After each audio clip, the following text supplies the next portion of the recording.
Halo guys, selamat datang kembali bersama aku Indi. Dan di video kali ini aku akan membahas cukup banyak buku ya kali ini, karena aku baru menamatkan beberapa buku di bulan Juni ini. Dan I'm going to show you guys tanpa berlama-lama lagi. Oh ya, aku habis journaling beberapa buku yang udah aku tamatkan dan akan aku bahas kali ini ya. Beberapa poin yang penting ya, supaya just in case I forgot something. Oke, langsung aja yang pertama ada ini dia. Mencari Sita di Hindia Belanda by Angelina Annie. Okay, first of all, look at the cover. Oh my god, the details, especially the color of it, green. I like green so much, guys. Dan buku ini menurutku cukup singkat, sekitar 60-an halaman, and it only takes a few hours for me to finish it since aku perlu untuk betul-betul mendalami isi buku. Jadi menurutku 2 jam itu cukup cepat untuk membaca buku ya. And for me, this is one of my favorite historical fiction books. Why? Karena sangat indah. Sangat indah. Diksinya, karakternya, plotnya juga indah menurutku. Cukup indah untuk buku setipis ini. Paham? Jadi dalam buku ini menceritakan tentang pencarian jati diri, juga sosok ibu dari karakter utama kita yang bernama Ernest Agerbeck. I'm sorry if I mispronounce his name because aku nggak tahu, soalnya namanya cukup susah.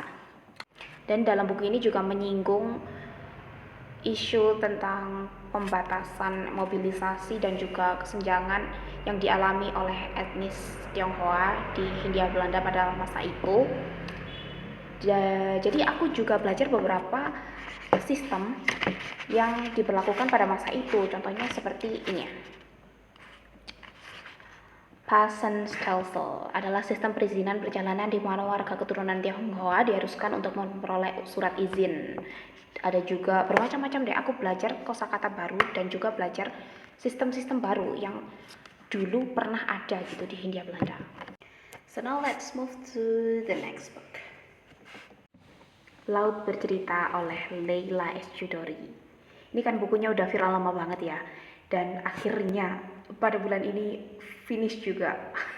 Karena jujur, buatku ini bukunya cukup mental draining gitu loh. Jadi agak susah untuk menamatkan. Dan aku merasa ini adalah sebuah pencapaian karena akhirnya aku berhasil menamatkan buku ini. Singkatnya, ini adalah sebuah perfection di mana aku akhirnya bisa belajar, bisa membayangkan bagaimana tegangnya situasi pada masa tahun 90-an hingga 2000-an, di masa Orde Baru hingga ke reformasi, awal reformasi. Aku jadi bisa sedikit belajar tentang bagaimana dinamika politik pada masa itu di Indonesia gitu. Kan kita salvok ini sama ini bookmarkku, look how cute it is. Ya, biru laut bercerita, biru laut matching. Jadi lupa sampai mana. Jadi intinya dalam buku ini menceritakan tentang perjalanan seorang mahasiswa bernama Biru Laut dan juga beberapa teman-temannya yang lainnya yang berusaha untuk membangkitkan demokrasi di Indonesia pada masa Orde Baru. Ceritanya sangat complicated dan juga sedih, cukup sedih. Jadi buat teman-teman yang tidak kuat dengan kesedihan, tolong dipersiapkan mentalnya matang-matang. Dan dalam buku ini juga menyinggung tentang aksi Kamisan yang kita pasti udah gak asing lagi lah ya, udah familiar banget. Yang hingga saat ini ironisnya belum ada kejelasan sama sekali dan belum ada justice untuk victimsnya.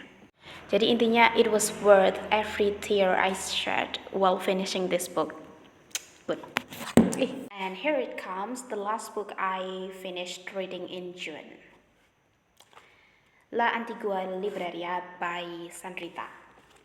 Kalau teman-teman pernah nonton The Cat Returns by Hayao Miyazaki, the famous animator, ya, yang di studio Ghibli, itu they are kind of sharing the same vibe.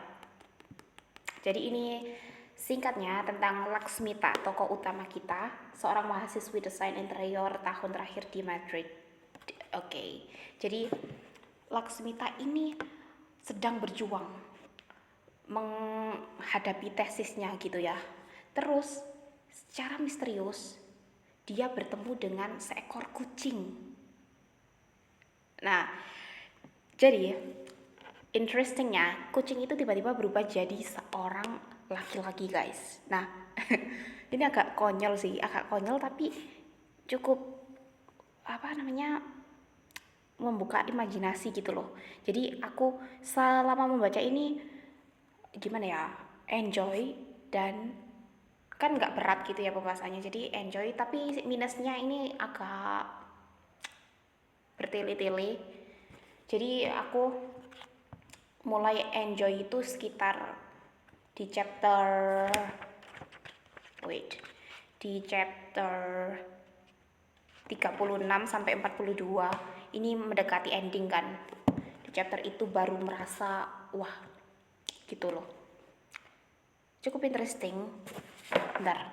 Jadi dalam buku ini tuh semacam mengusung tema-tema tentang afterlife, reincarnation, guardian angels, terus sama apa lagi ya? Ya itu sih. Dan sama apa namanya? Parallel universe itu sangat menggugah selera. Tapi di sini disusun cukup easy to catch gitu loh. Mantap.